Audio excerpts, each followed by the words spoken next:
How strong is Benimaru Shenmon? That is exactly what we will be gauging in this video. I've been really loving Fire Force, so I decided to make another How Strong video back to back after my last one on Shinra. But before we get into that, make sure you leave a like because it helps out a lot more than you think. But now that's finally out of the way, let's just get into the damn video. Now, to gauge how strong Benimaru is, I will be going over his abilities and fights that he's had in the series so far and be giving my final verdict at the end of the video. Now, Benimaru is 22 years old and was born on February 20th, which actually means it was his birthday around a month ago. Well, at the time of recording this video, it's the 20th of March, but back on topic, Benimaru actually weighs 62 kilograms and is 5'7", which means he's pretty short. Well, he's pretty short compared to me because if you didn't know, I'm like 6'2". But moving on, as we all know, Benimaru is the captain of Fire Force Company 7 and is literally stated to be the strongest captain in all of the Special Fire Force companies. And like most people who are, the top tiers in the series, Benimaru is a 3rd generation pyrokinetic, meaning he is able to generate fire from his body. But Benimaru is actually also a 2nd generation pyrokinetic, meaning he can control and manipulate existing fire, which means he is a hybrid of both a 2nd and 3rd generation pyrokinetic.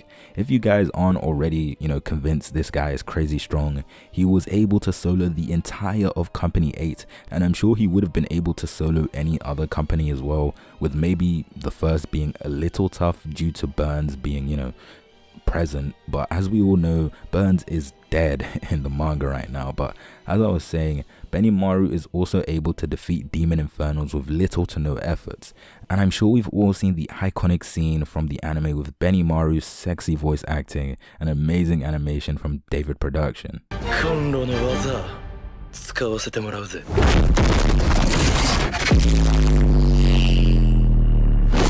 Benimaru is also constantly being compared and regarded to as Akala by Konro. Akala, according to East Asian Buddhism, can be translated as the immovable or the immovable lord, and Akala is a wrathful deity and protector of the Dharma. And in East Asian Buddhism, Akala is classed amongst the 5 wisdom kings, making him obviously very powerful and important in East Asian Buddhism beliefs. And Benimaru himself in the world of Fire Force is also a very powerful and important figure, because without Benimaru's presence, I definitely feel like the White Clad would have taken a lot more action in terms of attacking and furthering their plans quicker than they originally did. But as I was saying, Benimaru is also linked to Kagutsuchi by Konro, and in Japanese mythology, Kagutsuchi is the god of fire, which is obviously very fitting for someone like Benimaru, who can use all the Ei hand sword techniques, which leads perfectly to my next topic of discussion for Benimaru, which is the fact that he can use all of the Ei hand sword techniques, which are Ei hand sword, 1st form, fire moon, 2nd form, moonlight, 3rd form, daybreak, 4th form, red sun, 5th form, sunset, 6th form, dusk, and finally 7th form, sunwheel. Now I'm sure from 1 to 7 they get stronger, and his 7th form Sunwheel was able to beat his former master's doppelganger. Now Benimaru is also able to use Super Fire and is actually a lot more well versed in this technique than Shinra and Arthur, which means he can probably use this technique a lot longer than Shinra and Arthur can. And if you didn't already know, Super Fire allows the user to use 100% of their firepower, and the flames they generate are blue and burn hotter than usual flames, but are a lot more silent than, usual flames.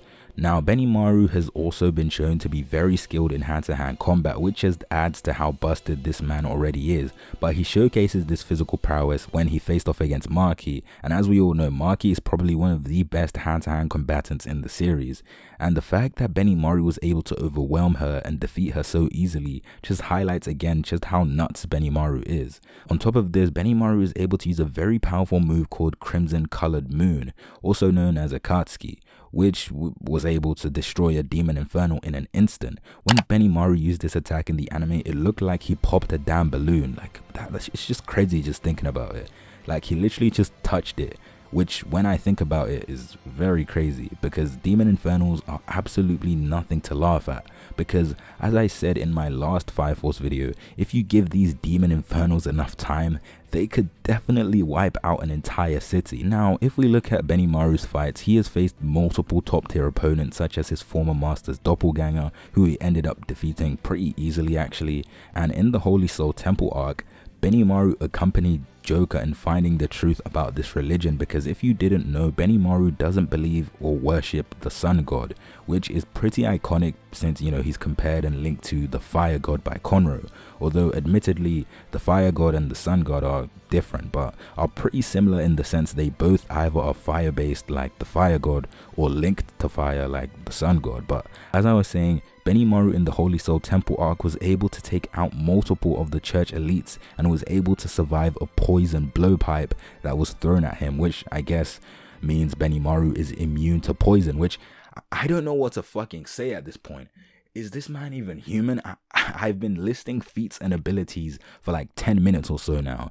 It's honestly ridiculous. This man is so fucking busted. Not to mention the fact that Captain Burns, who was regarded as also one of the top tiers in the series, also approached them and actually decided to disengage and avoided fighting due to the sole reason that Benimaru was present.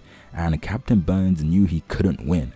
Now, Benimaru also shows off a little in his brief exchange with Dragon and Charon, in which he was able to block both of Dragon and Charon's attack with a barrier he creates around him that prevents any heat from passing, and considering he was able to do this against monsters like Dragon and Charon is absolutely absurd. What can't this man do? Honestly, I want to know, what can't Benimaru do? But that's pretty much all of Benimaru's feats and abilities, and to be completely honest, just from looking at all of his feats and abilities, I think it's safe to say that Benimaru is top 2 in the series in terms of strength.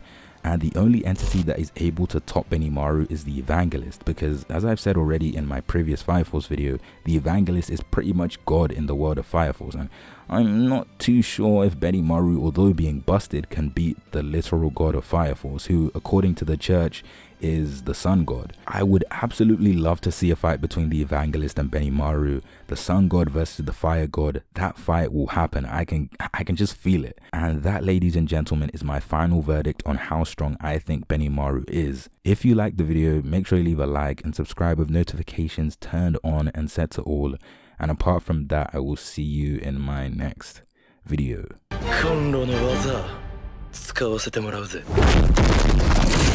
Thank you.